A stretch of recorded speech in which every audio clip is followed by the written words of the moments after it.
A very good morning to all of you. Myself, Dr. Preeti Yadav. I am working as an assistant professor of physics in St. Andrews Institute of Technology and Management, Gurugram. I am from Applied Science Department.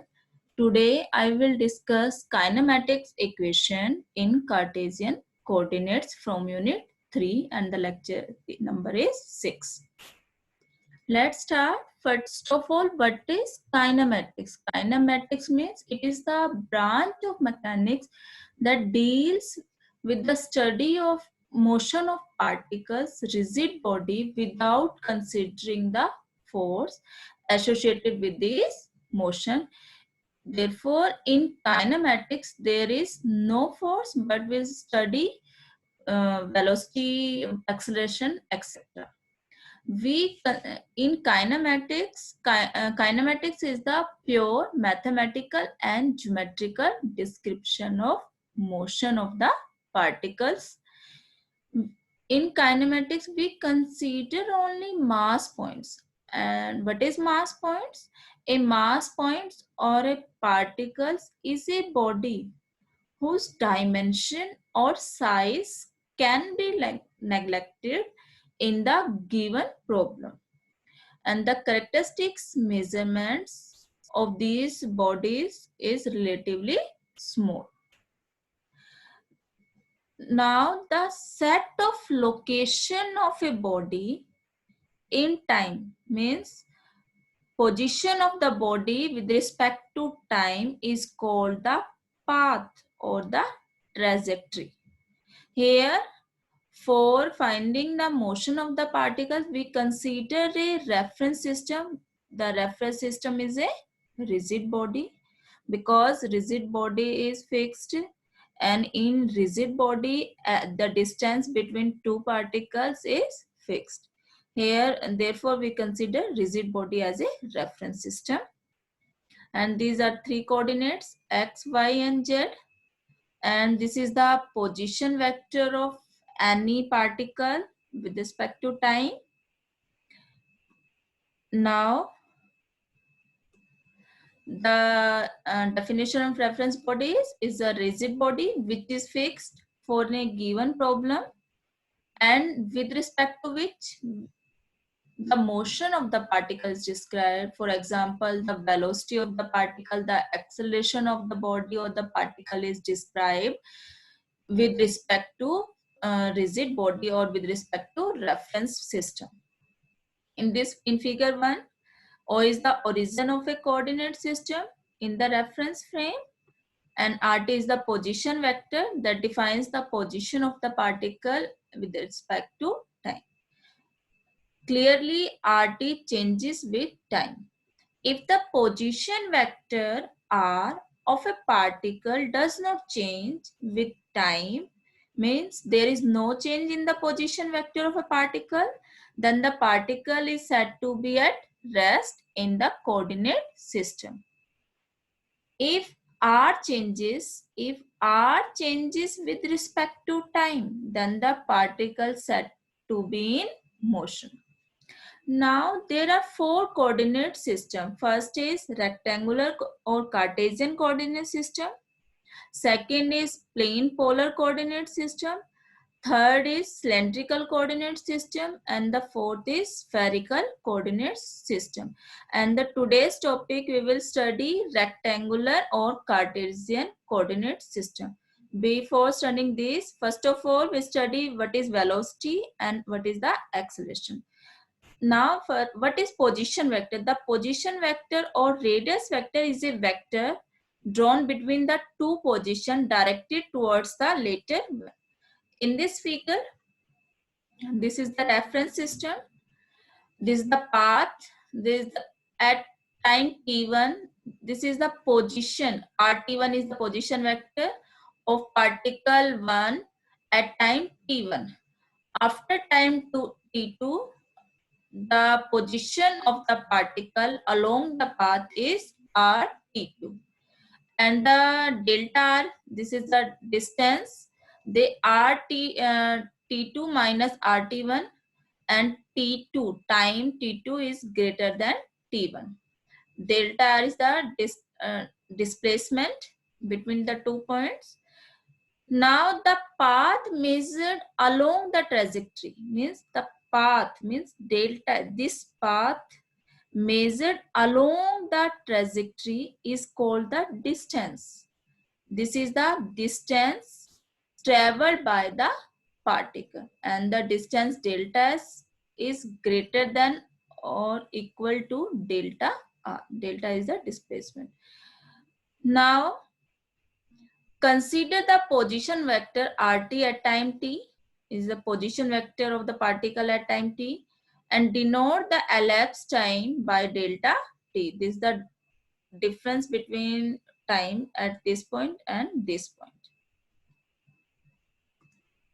Now the average velocity, we know that what is velocity? Velocity is change displacement with respect to time. Therefore, V average is equal to delta r by delta t, and the instantaneous velocity or velocity is the time derivative of the position vector r, delta r. V is equal to limit, taking limit delta t tends to 0, therefore delta r by delta t, that is equal to dr by dt, and as a result this equation changed to V is equal to dr by dt, and that is equal to r vector, position vector r dot. Here dot represents first derivative with respect to time. This is equation 1.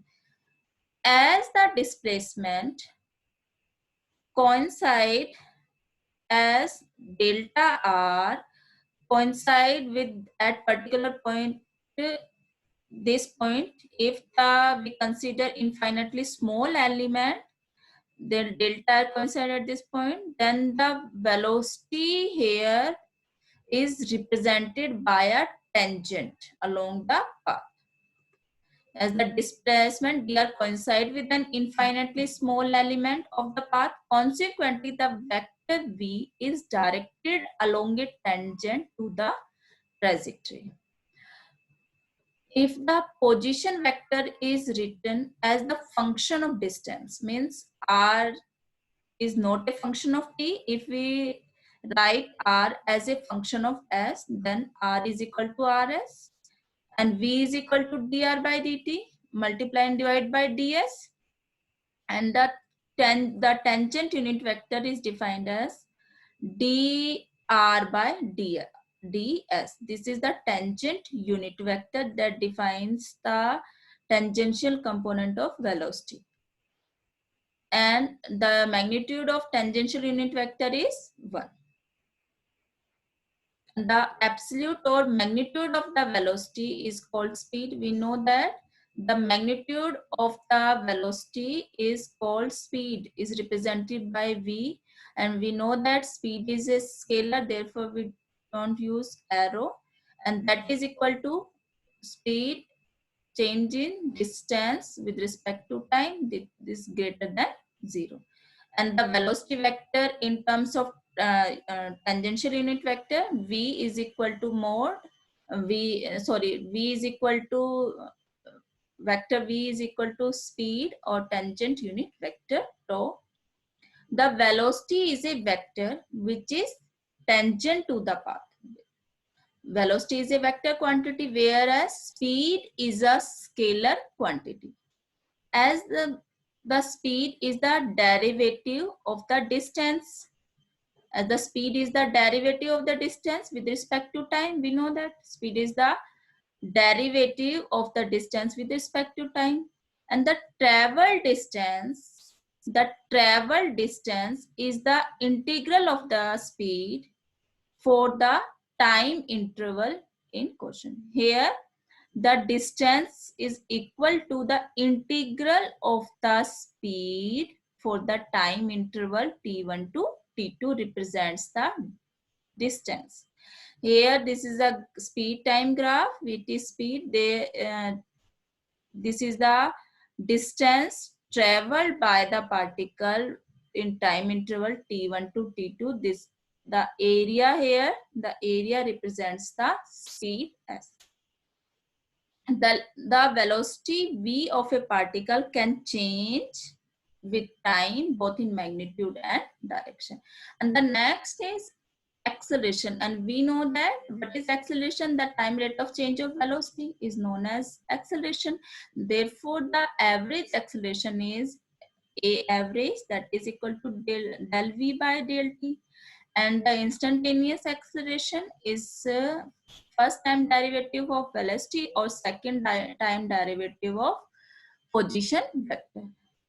Therefore, A is equal to limit delta t tends to 0, delta v by delta t, that is equal to dv by dt, and also v vector dot means dot represent d by first derivative of velocity.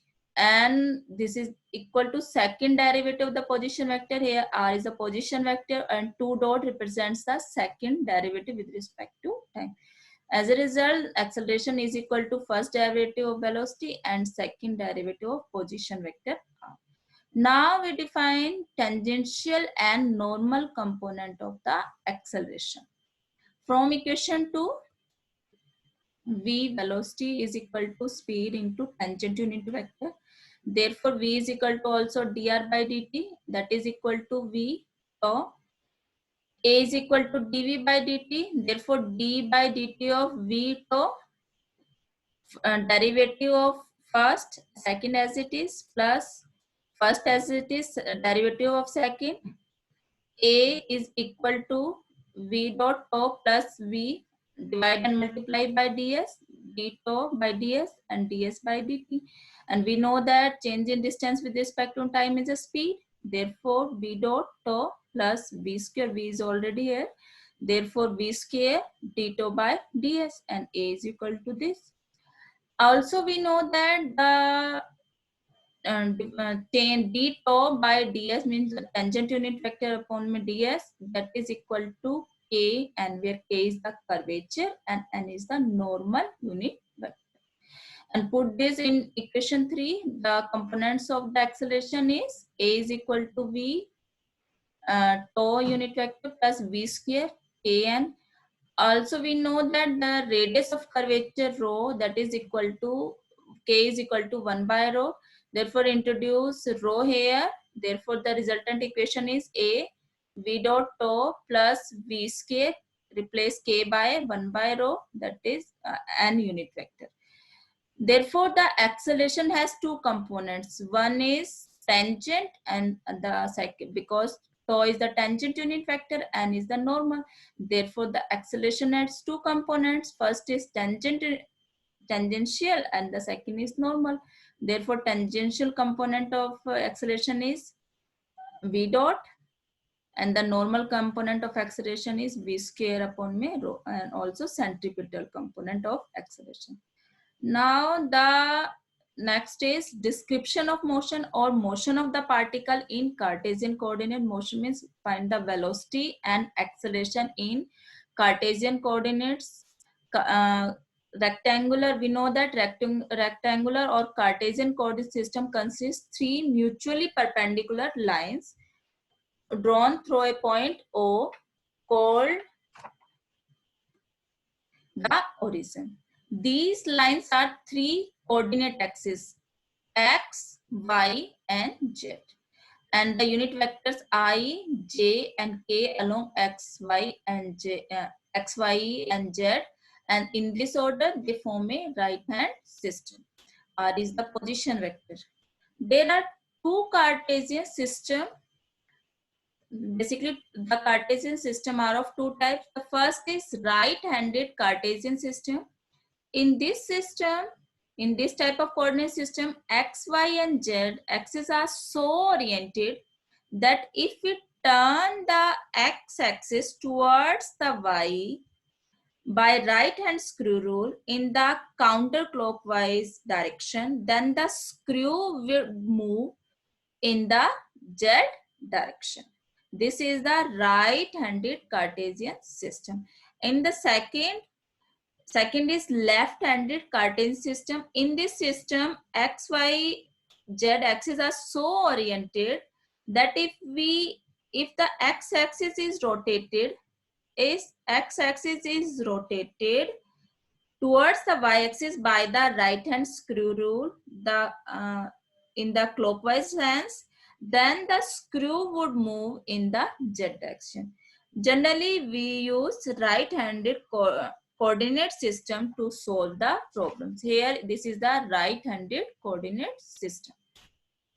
Now we know the motion of the particle if we know the position vector at any time.